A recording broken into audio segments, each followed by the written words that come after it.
بسم الله الرحمن الرحيم الحمد لله رب العالمين وصلى الله وسلم وبارك على سيدنا محمد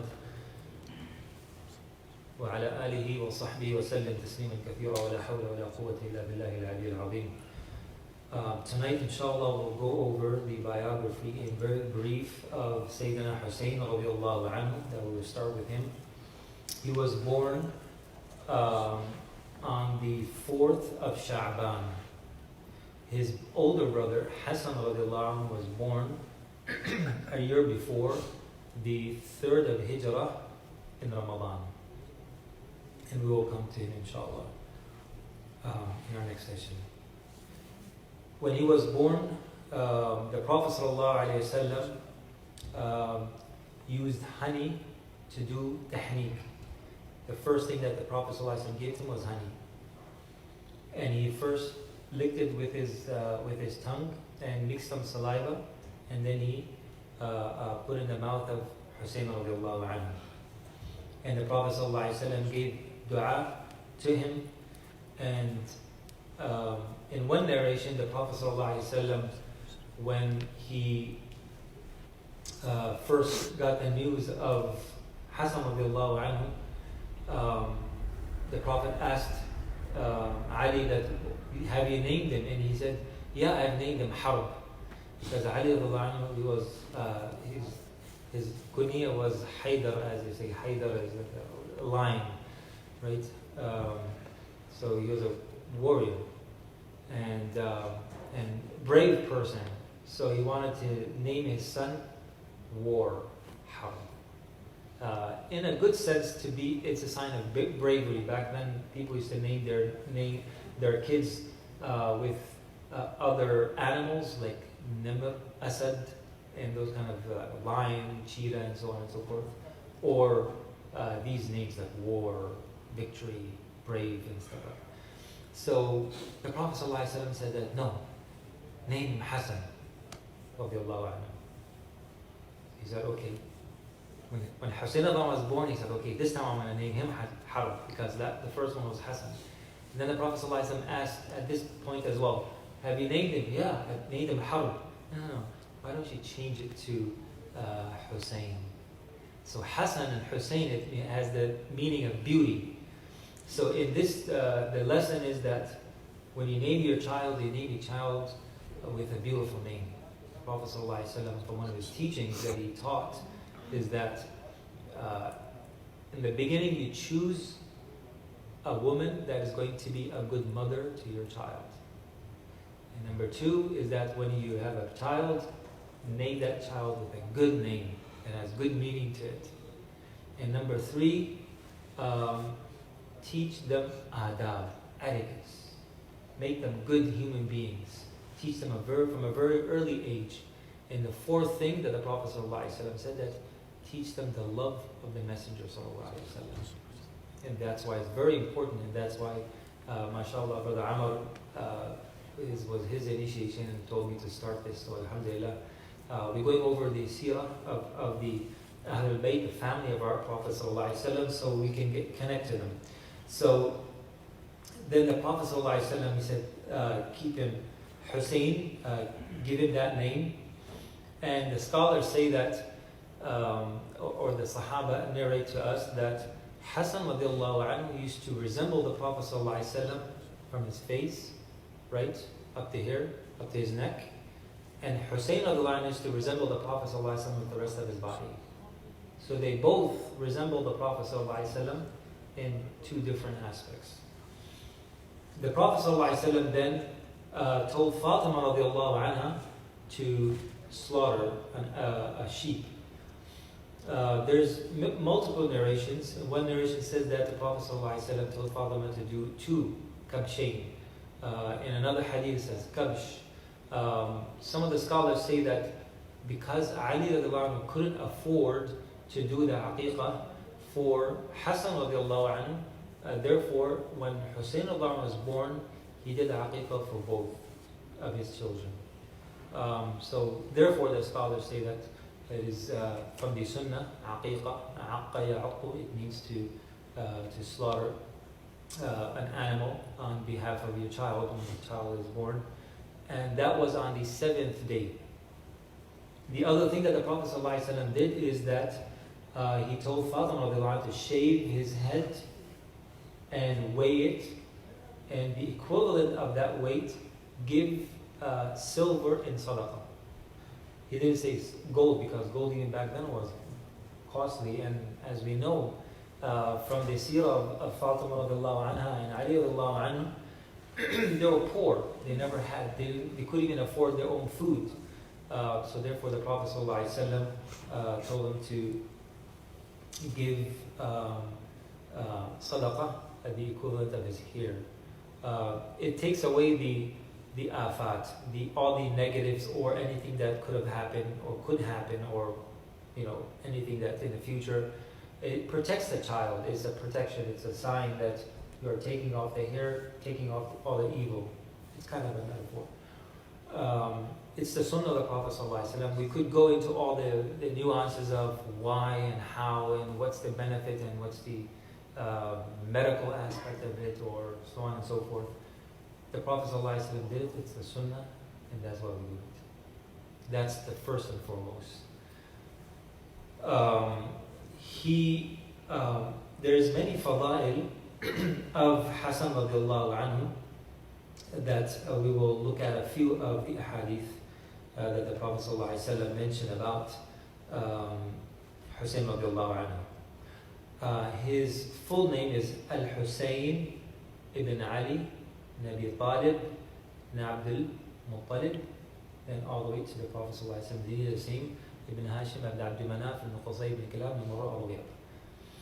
Al-Hashimi, he's from Banu Hashim. The Prophet ﷺ is from Banu Hashim. Qurashi, he's also Qurayshi. Al-Madani, he was born in Medina, as we just heard, in the fourth year of the Hijrah. Al-Shaheed, he died as a Shaheed in Karbala in the year of 61 Hijrah. At that time, his age, according to some of the historians, say that he was 55, some say 56. So between 50 and 60.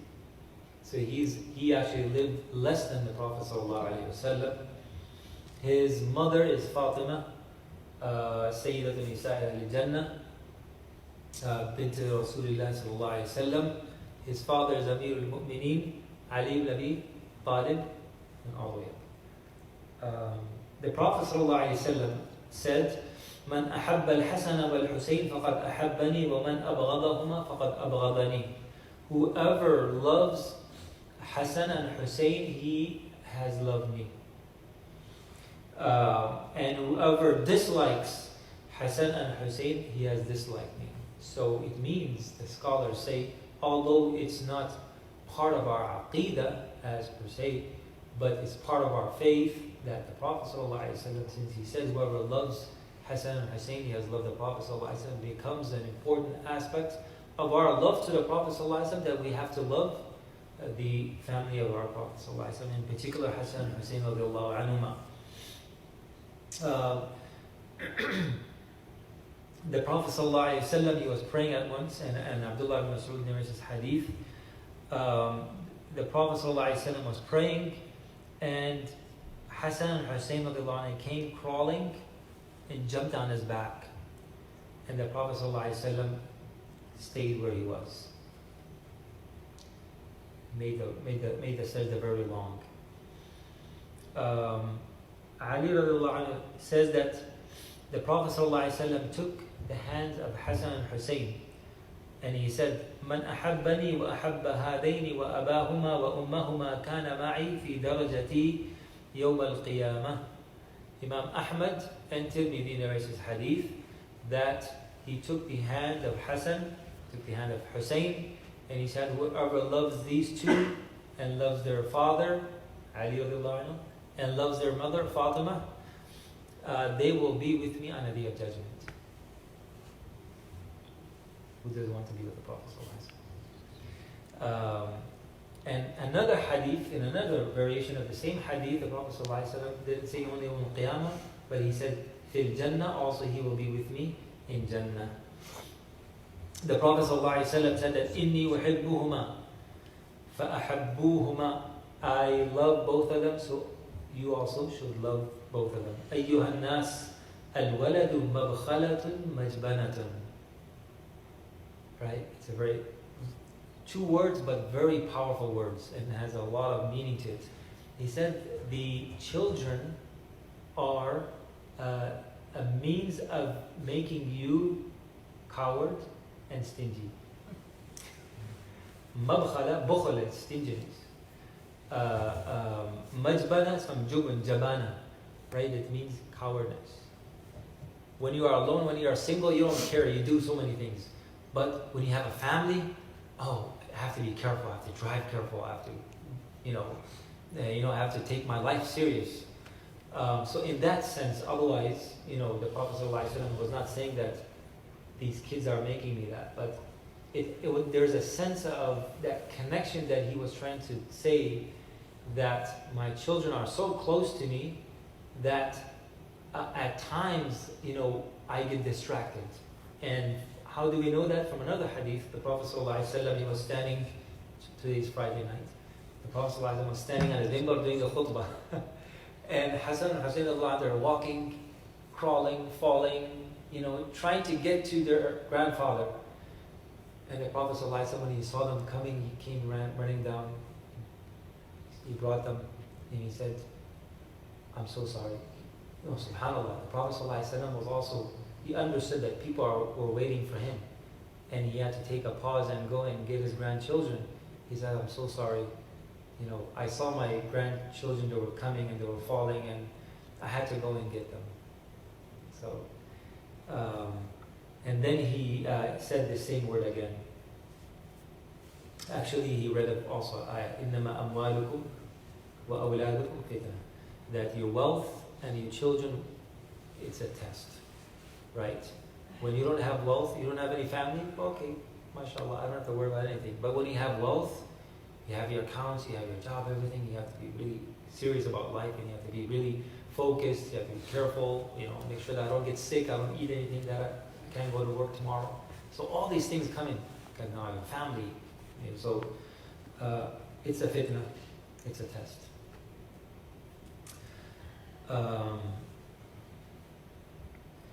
Another hadith, almost a similar meaning. The Prophet ﷺ said, long hadith, but just a bit, the last part of it. He said, Al-Husaynu minni wa ana min al-Husayn. Allahumma ahibba man ahabba Husaynan. Al-Husayn sibtun min al-asbat. That Husayn is from me, and I am from Husayn, meaning that we are both related, very close. Oh Allah, you love the one who loves Husayn, radiallahu anhu. Husayn is one of my grandchildren. Sibt in Arabic means a grandchild.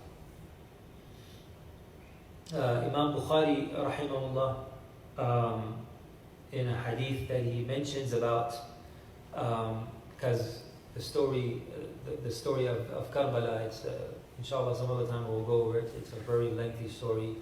Abdullah ibn Ziyad, he's the one who was ordered to go and confront Hussein radiallahu anhu by the order of Yazid ibn Muawiyah, and there's a lot of detail about it, but he is the one who ordered to kill Hussein radiallahu anhu, and his head was brought to him, and he took a stick and he started playing with his lips.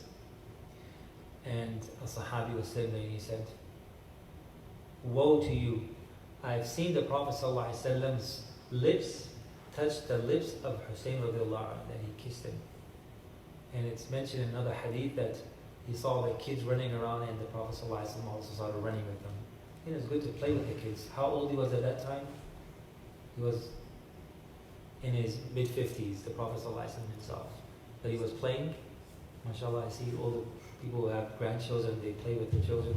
The Prophet ﷺ was playing. In one hadith, it says that the Prophet ﷺ, once he sat, he was playing with Hussein radiallahu anhu, and this is the story of Hassan radiallahu anhu, about Hassan radiallahu anhu, that he was playing, and he said to Hassan, get on my back. And he was like riding him around. We do that, when the kids were little. Abdullah doesn't remember that. So the Prophet and then Sahabi came in and he said, wow, that's great. And the Prophet said, what a great ride and what a great rider. Both are great.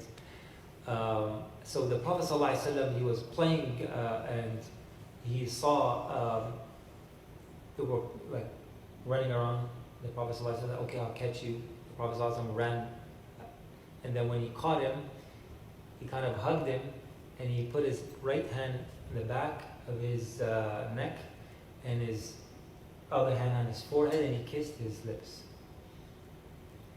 So the Sahabi said, I saw the Prophet kissing, and how do you should have a shame doing something like that. However, the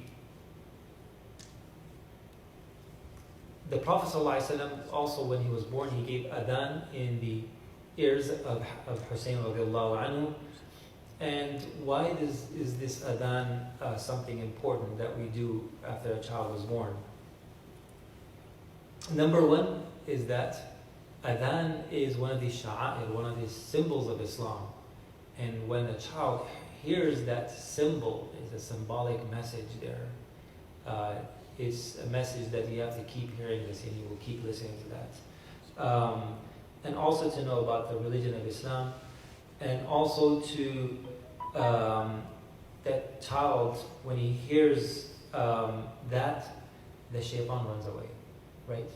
The Prophet said in the hadith, when the adhan is called, the shaitan runs away and he farts. That's the hadith.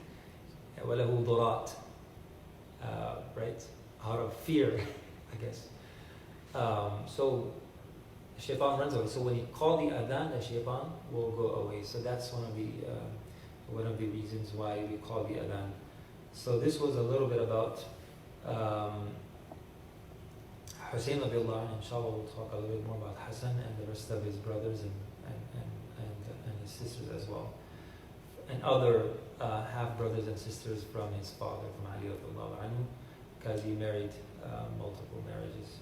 Inshallah we'll talk about that for the next session on next Tuesday. Inshallah. Barakallahu feekum wa sallallahu wa sallam wa barak ala Sayyidina Muhammad wa ala alihi wa sahbihi wa sallam tasliman kathira.